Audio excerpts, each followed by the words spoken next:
At the palace, the mighty Sankhacuda went to the women's quarters and informed Tulsi about the imminent war.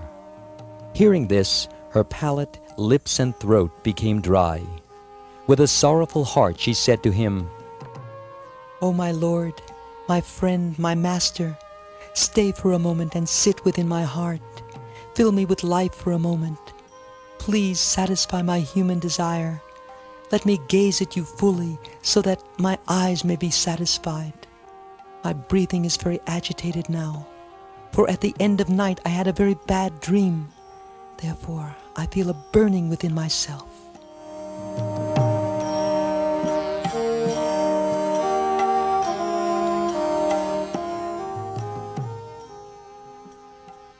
The king finished his meal and, in truthful and beneficial words, said to Tulsi, "O my queen, when it is time to reap the results of one's past acts, one experiences good and evil, pleasure and pain, fear and sorrow.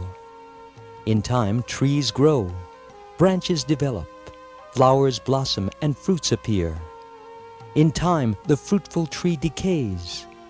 Similarly, in time, human beings grow and decline.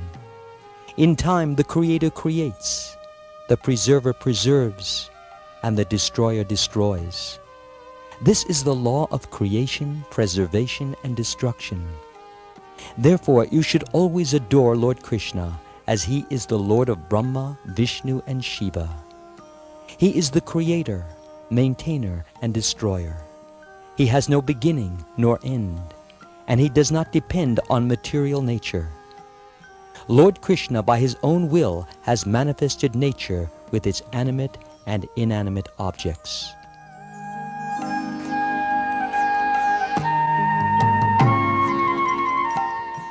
All things, from Lord Brahma down to a blade of grass, are artificial and temporary. In time they grow and decay. Thus it would be better for you to adore Radha's consort, Lord Krishna, who is distinct from the three modes of material nature, who is the Supersoul within all and the Lord of all.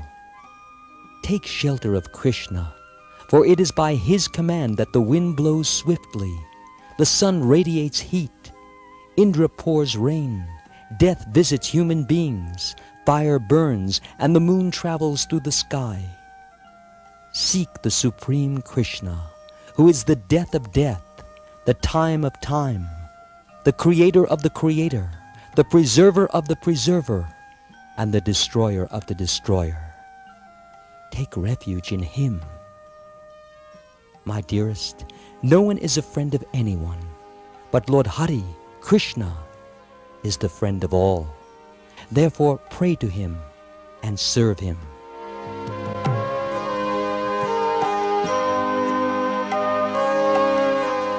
My love, who am I and who are you?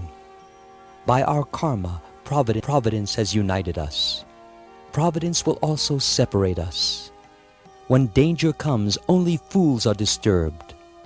The wise are never thus shaken. Like wheels, pleasure and pain always revolve.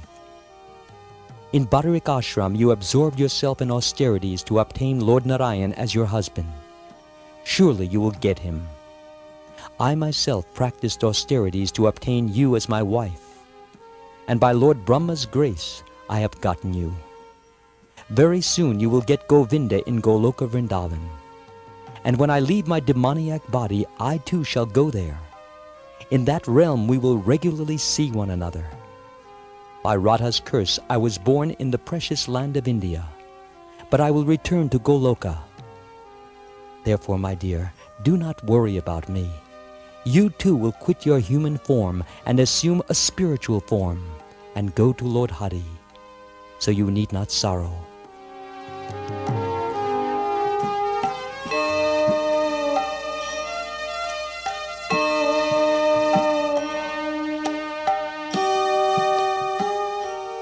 Tulsi was thus consoled. Sankhacuda spent the night with Tulsi in the Temple of Gems, which was lit by diamond lamps. They rested on a nicely decorated bed that was strewn with flowers and anointed with sandal paste. Then Tulsi, who had not eaten any food and thus looked thin, became overwhelmed with grief and began weeping. The king, who knew the truth about life, clasped her to his chest and again appeased her in various ways. The spiritual instructions he had received in Bandira forest from Lord Krishna, which were capable of destroying all sorrows and delusions, he now carefully conveyed to Tulsi. Upon receiving them, her joy knew no bounds, for she realized that everything in this world is temporary.